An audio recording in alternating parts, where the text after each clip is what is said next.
ಇಲ್ಲೇ ಪರಪ್ಪನ ಅಗ್ರಹಾರದಲ್ಲಿ ಈ ಹಿಂದೆ ಕಂಡುವಂತ ಘಟನೆಗಳು ಮತ್ತೆ ಕಂಡು ಬರ್ತಾ ಇದೆ, ರಾಜತೀರ್ಥ ಸಿಗ್ತಿದೆ ಅಲ್ಲಿರೋರ್ಗೆ. ಇದ್ರ ಬಗ್ಗೆ ನೀವೇನ್ ಹೇಳ್ತೀರಾ ಸರ್?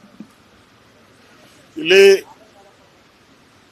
ಕರ್ನಾಟಕ ಒಂದು ರೀತಿ ಟೆರರಿಸ್ಟ್ಗಳ ಹಬ್ಬ ಆಗಿದೆ. ಇಲ್ಲಿ ಸರ್ಕಾರ ಮುಸ್ಲಿಮರ ಓಲೈಕೆ ಮಾಡ್ತಾ ಇದ್ದಾರೆ. ಈ ಓಲೈಕೆ ಮಾಡೋದ್ರಿಂದ ಪೊಲೀಸವ್ರಿಗೇನು ಒಂಥರ ಕೈ ಕಟ್ದಂಗೆ ಆಗ್ಬಿಟ್ಟಿದೆ.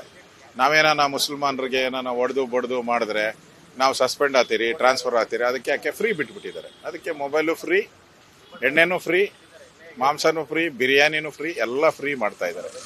ಅದರಿಂದ ರಾಜ್ಯದ ಒಂದು ಕಾನೂನು ಸುವ್ಯವಸ್ಥೆ ಹದಗೆಟ್ಟೋಗಿದೆ. ದೇಶದ ಕಾನೂನು ಸುವ್ಯವಸ್ಥೆನೇ ಹದಗೆಡುವಂಥ ಪರಿಸ್ಥಿತಿ ಬಂದಿದೆ. ಕೂಡಲೇ ಕೇಂದ್ರ ಸರ್ಕಾರ ಎಂಟ್ರಿ ಆಗಬೇಕು, NIA ಎಂಟ್ರಿ ಆಗಬೇಕು, ಗವರ್ನರ್ ಎಂಟ್ರಿ ಆಗಿ ಇದ್ರ ಬಗ್ಗೆ ಕ್ರಮ ತೆಗೆದುಕೊಳ್ಬೇಕು, ಚೀಮಾರಿ ಹಾಕಬೇಕು ರಾಜ್ಯ ಸರ್ಕಾರಕ್ಕೆ ಅನ್ನೋ ಆಗ್ರಹವನ್ನ ಮಾಡ್ತಾ ಇದ್ದೀವಿ.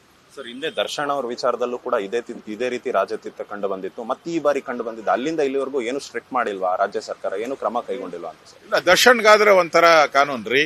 ದರ್ಶನ್ಗೊಂದು ಕಾನೂನು, ಟೆರರಿಸ್ಟ್ಗಳಿಗೊಂದು ಕಾನೂನು.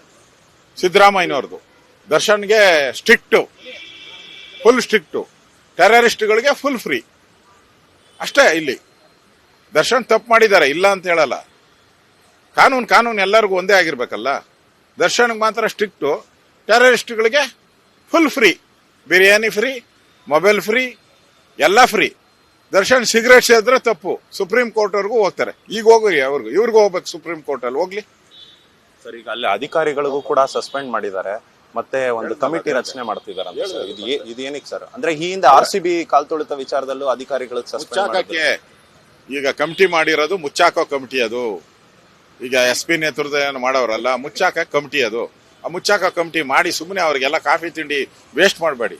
ಸರ್ಕಾರದ ಟ್ಯಾಕ್ಸ್ ಪೇಯರ್ಸ್ ಹಣ, ಅದನ್ನ ಯಾಕೆ ವೇಸ್ಟ್ ಮಾಡ್ತೀರಾ? ಮಾಡಕ್ ಹೋಗಬೇಡಿ ಅಂತ ಆಗ್ರಹವನ್ನ ಮಾಡ್ತಾ ಇದ್ದೀವಿ.